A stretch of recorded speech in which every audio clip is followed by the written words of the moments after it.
Eduardo, por la compañía ahora mismo desplomada en bolsa, un 6,44%. No sé si consiga lunizar en la Luna, qué podría suponer este hito, porque sería, como decíamos, una empresa privada llegando al espacio.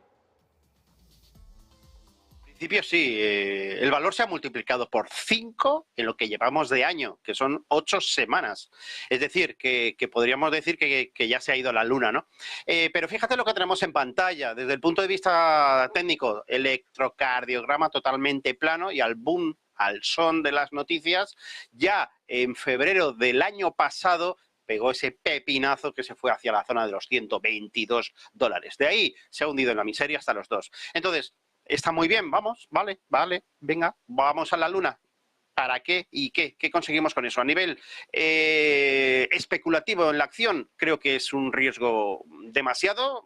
Cada uno que haga con su dinero lo que quiera, pero teniendo un potencial como tiene por ahora mismo la alta tecnología, Nasdaq, inteligencia artificial, en la medida que no haya ningún susto y, lo más importante, que la pauta de mínimos crecientes no se rompa, yo creo que es asumir riesgos innecesarios ir derivando dinero hacia este tipo de valores, por mucho que nos guste y acontecimientos, y no le quito mérito, ni mucho menos, ¿no? Volver a la luna, pero no le veo el interés desde el punto de vista inversor. Porque ahora mismo, Javier, el punto de vista inversor, ¿dónde tiene el interés? Bueno, como dice mi compañero, hasta la luna. Me encanta porque esto es lo del to the moon. Se llevaba mucho cuando arrancaban los mercados cripto al to the moon. Pues esto sí que va al to the moon. Es un hecho histórico y como tal ya se tienen ganado el cielo. Hoy estoy graciosito, fíjate. Pero lo cierto es que el hecho de que vaya a lunizar o no, sea o no viable esta situación, es importante porque estamos viendo la misma indecisión que hemos visto ante un hecho desconocido. Evidentemente, no tiene nada que ver, no me malinterpretéis, no estoy comparando el cierre de ayer de Nvidia con esa corrección que vimos claramente con la subida posterior, pero sí que estoy comparando un escenario incierto, que no conocemos y que genera una amplia incertidumbre. En este caso, imagínate que este alunizaje no se produce con éxito o hay algún problema serio, lógicamente el desplome puede ser mucho más fuerte. Esa incertidumbre es lo que está generando esta corrección que vemos en pantalla tan sumamente fuerte. Pero al final, si te fijas en este histórico de la compañía, bueno, es de las compañías donde no hay que estar. Es decir, compañías que tienen este grado de volatilidad, pues no tiene especial interés a nivel de inversión. Tienen interés a nivel histórico, pero poco más. Bueno, vamos con algunas de las consultas que a través del chat de YouTube ya nos están dejando quienes nos están viendo a esta hora de la noche. Y el foco lo vamos a poner en el metal dorado. Tanto María José como Carolina les preguntan sobre el oro. También Juan Manuel, en este caso, ¿qué va a pasar si va a seguir en caída? Es concretamente la cuestión de Carolina. Eduardo, vamos contigo. Y luego, Javier, no sé si te puedes ir preparando Newmont, una empresa ligada al sector minería en oro que también está estrechamente ligada a esto. Bueno, vamos a ver, ¿va a seguir en caída? ¿Respecto a qué? Respecto al cierre de ayer, pues sí, está cayendo. Respecto a hace un par de semanas, pues está bastante lateral, 2 meses, 4 meses inclusive, está totalmente lateralizado. Aquí el oro tiene dos graves problemas. Uno de ellos, desde el punto de vista técnico, se llama media móvil de medio plazo, en torno a los 2.035, 2.036 dólares le aparece presión de venta, y otro problema mucho más grave que es la fortaleza del dólar estadounidense. De hecho, llevábamos 6 sesiones consecutivas rebotando, simplemente por el mero hecho de que, bueno, parecía que el dólar estaba perdiendo fortaleza temporalmente, ¿no?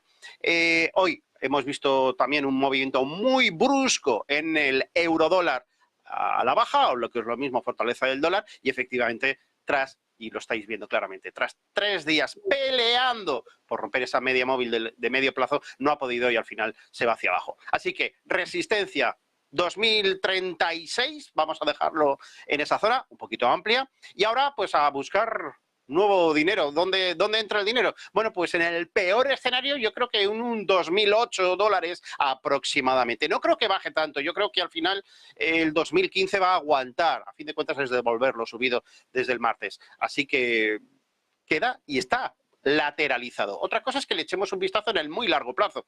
Bueno, pauta de máximos y mínimos crecientes, no hay ningún tipo de problema y esto, bueno, pues acabará pues marcando nuevos máximos por encima de los 2060, posteriormente los 2080 y luego ya soñaremos con cierres superando máximos históricos de 2140, que de momento 46, que de momento se han quedado ahí solo en formato intradiario, como estamos viendo. Javier, oro, Newmont, la empresa minera. Tenemos la empresa minera en pantalla justamente y ahora nos unimos también, no se me olvida que tenemos a Joan Manuel que nos pregunta por la libra, la tengo también, no os preocupéis.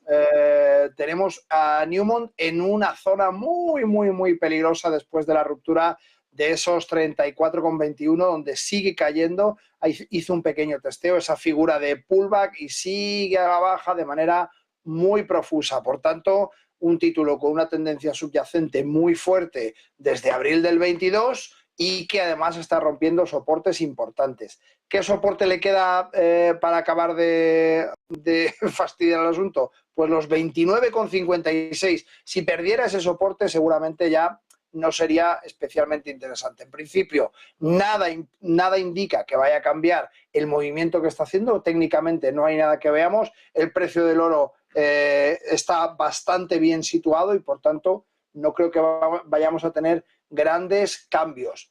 Por otra parte, en la libra, y voy directo así, no me enrollo mucho, la libra tenemos una corrección importante, tenemos una zona de acumulación en ese POC, en ese punto de control de cruce de órdenes, donde nos encontramos la mayor parte de órdenes compradoras y vendedoras en torno al 1,2723. Y justamente ese punto es el que está sirviendo de acumulación a la libra. Tened muy en cuenta que se está apoyando en esta media móvil de 100 periodos y que podemos ver claramente esa acumulación. Para dar un dato más importante, en el punto que estamos hablando, 1,2723, el número de órdenes de venta es mayor al de compra, es decir, 9.806.000 en compra, 10.519.000 en venta. Así que ojito a la libra si toca por ahí. Eduardo, ¿algún apunte sobre la divisa británica? No, en principio la veo pues igual, ¿no? Está bastante lateralizada. De hecho, si lo cruzamos contra el eurodólar, perdón, contra el dólar estadounidense, vemos que entra dinero sistemáticamente. 125, zona de rebote, zona superior 1,28, entonces, bueno, pues 1,25 compras, 1,28 ventas y ahí está pelotita de ping-pong moviéndose en una canalización importante, duradera, con mucha volatilidad, lo cual le está dando bastante juego, aunque últimamente es verdad que está llegando en vez de 128 a 127,7, pero habrá que esperar, en algún momento saldrá de esta lateralidad y la promesa del movimiento es la amplitud del rango, así que será potente. Habrá que estar atentos. A ambos, el euro, ¿dónde creéis que va a estar en los próximos meses? Porque ayer hablábamos y nos decían que podría estar incluso sobre la zona de haber perdido paridad y por mucho. No sé el euro dónde lo veis. Vamos a empezar contigo, Eduardo, que es con quien estábamos, y vamos en unos instantes con Javier. Bueno, yo no tengo duda de que vamos a perder la paridad en el largo plazo. Primero, tienen que pasar muchas cosas. Tiene que venir la campaña de bajada de tipos de interés por parte de la Reserva Federal Estadounidense, en primer lugar, posteriormente, y nunca al revés, el Banco Central Europeo. Pero el deterioro que estamos viendo, y hay que remitirse a gráficos de velas mensuales, es claramente bajista. Ese 2008, 1,62 ha pasado la historia, pero desde entonces tenemos, con todas las reacciones brutales, pero tenemos siempre máximos decrecientes. Luego tenemos ese nacimiento del euro, cuando dejamos el ECU, que algunos ni siquiera habían nacido, algunos seguro. Bueno, pues yo creo que ese 0,83 es un precio objetivo que tenemos pendiente de visitar. Así que con paciencia, yo creo que acabaremos viendo no la pérdida de la paridad, sino mucho más abajo, 0,83. Javier, ¿lo colocamos tan por debajo?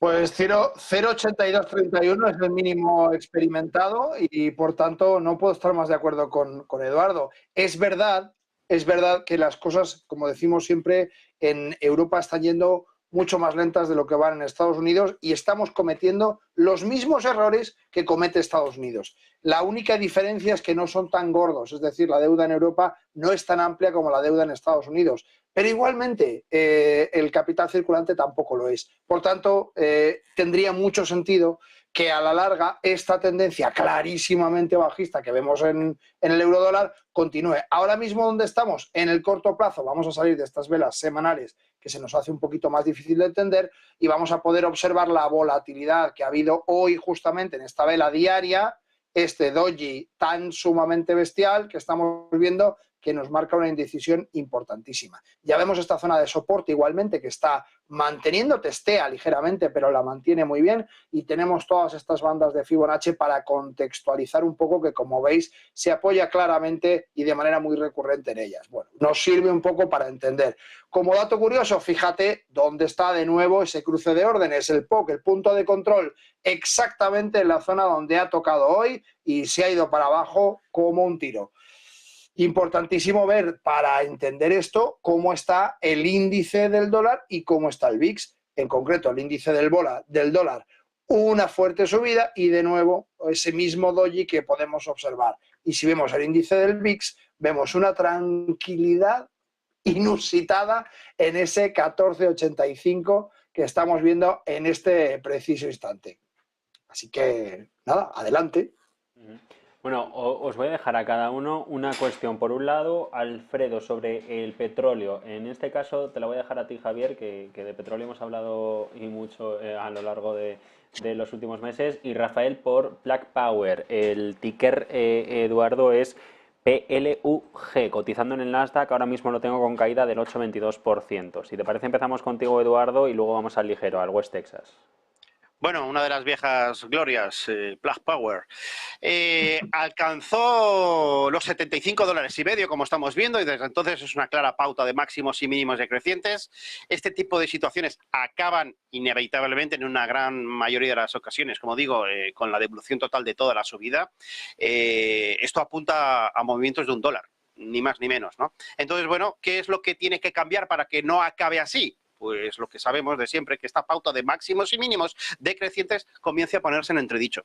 Y digo comience porque aparentemente este 4,99 se ha visto con un 5,16, pero claro, si nos acercamos vemos que ha sido en formato intradiario, no en base cierres, con lo cual, ante un nuevo mínimo ahora mismo por debajo de 2,18, yo lo condeno a irse a $1, y hacia ahí parece que está yendo. Ese 3,22, 3,32 está siendo roto ahora. Inevitablemente no creo que vaya a haber algún tipo de cierre que vaya a salvar la situación. En tiempo real ahora mismo está cayendo un 8,22, 21, perdón. Difícil panorama, pero no sorpresivo, porque viene hablando alto y claro el valor de que su tendencia es bajista. ¿Y el ligero, el West Texas, Javier? Pues, bueno, concretamente, perdón, Javier, Alfredo preguntaba sobre si es momento de cortos, ahora que estaba cayendo, que lo tenía que apuntado. Vale. Sobre el crudo ligero, mira, voy a hacer la comparación del Brent y el crudo ligero.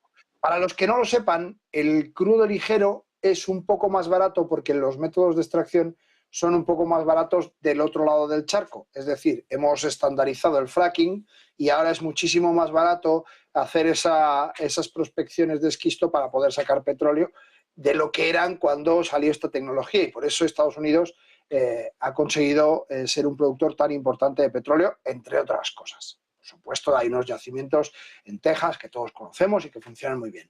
Ahora, ¿qué sucede con el Brent? Pues que es el petróleo del Mar del Norte, es el petróleo por encima de Irlanda y se extrae del mar principalmente. Eso hace que la extracción sea más cara y, por tanto, siempre está un poco más caro que el West Texas. Si vemos el precio del West Texas en 78,27 y el precio del Brent en 82,63, nos damos cuenta de que cambia un poco el cuento. Pero a pesar de que además hay ciertas diferencias en su densidad, y no me voy a enrollar con estas cosas porque son muy largas de contar, hay que darse cuenta de una cosa importante, y es que el que maneja, y digo el que, porque es el conglomerado de la OPEP Plus, es quien maneja el precio del crudo. Quien de verdad incide en el precio del hidrocarburo a nivel global es la OPEP Plus. Y dentro de la OPEP Plus tenemos a Arabia Saudí, tenemos a Rusia y tenemos a los principales productores de petróleo, que no es solamente uno muy grande, como lo es a día de hoy Estados Unidos, sino que además hay muchos productores muy grandes, como es el caso de Qatar, Arabia Saudí, Rusia, etc., etc., etc. Dicho esto y poniéndole contexto, nos iríamos a ver un poco esta zona de acumulación dentro del Brent, que es un poquito más difusa dentro del West Texas, pero como podéis ver es bastante similar. Podríamos trazar una zona de acumulación bastante similar en el West Texas y hacerlo de este modo exactamente igual. Iríamos un poquito más arriba, ahí estamos, y veríamos cómo la zona es bastante similar. Se encuentran las dos en zonas muy importantes. ¿Es momento de cortos? Bueno, es momento de ver qué es lo que sucede, porque ahora mismo estamos en un soporte que se convirtió en resistencia, que no para de testear. Aquí tenemos en el West Texas un comportamiento más lineal, menos violento, tiene menos incidencia porque en la reacción de los precios va con más retardo, justamente por lo que comentábamos, Sí. y por tanto vemos todo este movimiento a vigilar para ver si efectivamente hace una corrección o no. Pues veremos hacia dónde avanza. Yo os tengo que despedir ya. Javier, Eduardo, un placer, buena noche y me parece que ya buen fin de semana ambos. Igualmente, nos veremos el lunes, en mi caso. Eso Igualmente, muchas gracias. Eso es. A ambos os veo a partir de la semana